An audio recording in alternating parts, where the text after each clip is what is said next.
Trump is acting like a king because he's adding to the White House. He's a king because he's adding to the White House. That's the latest thing. So we don't want to talk about Obama mandating insurance or you get a fine. Biden in 2020, you need to get this shot or you lose your job. You know, dictators, things like that. That's dictatorship and king-like behavior. But let's talk about the White House. Trump is adding to the White House. The original White House was burned down by the British. It had to be rebuilt in the early 1800s. And then since then, it's been undergoing renovations. You know, in the early 1900s, they added the Oval Office and the West Wing. You know, those were huge modernizations, renovations. In the 20s, a roof was rebuilt. And at that point, they added an attic. In the 40s, Truman's administration thought there was some structural deficiencies, so they gutted the entire interior of the place and added steel framing. Good idea. Speaking of Harry S. Truman, from Harry S. Truman to my grandpa, World War II veteran. Thank you, Grandpa. Jacqueline Kennedy redecorated the entire White House to make it look better, make it more presentable. You know, that's great. Richard Nixon replaced an indoor pool and built something, but now I think the Situation Room, or no, the briefing room is right above where the pool used to be.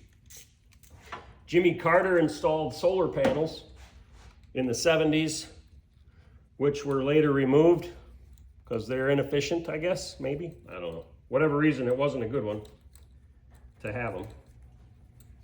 There was a bowling alley added at some point, I believe in the 70s, 72, 74. Obama did renovations. He added a basketball court. Okay.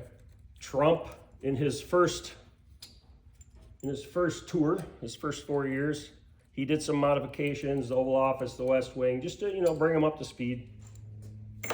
And all that was done on the taxpayer dime, which makes sense.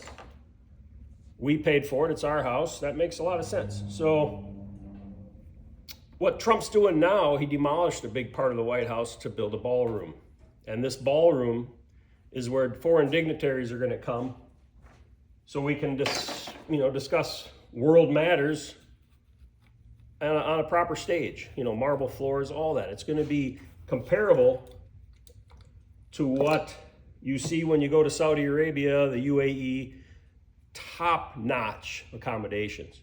Up until this point, when foreign dignitaries come to America, to the White House, they set up this big tent. A tent. Yeah, it's a nice tent, but it's a tent. So now we're going to have a proper place for these foreign dignitaries to meet. And it's not being funded by us. It's being paid for by private donors. Millionaires and billionaires are paying for this, for our house. So what's the complaint? Oh, Trump's acting like a dictator. He's acting like a king. No, he's doing what presidents have done forever. He's improving, constant improvement, improving the White House. A king? I don't think so.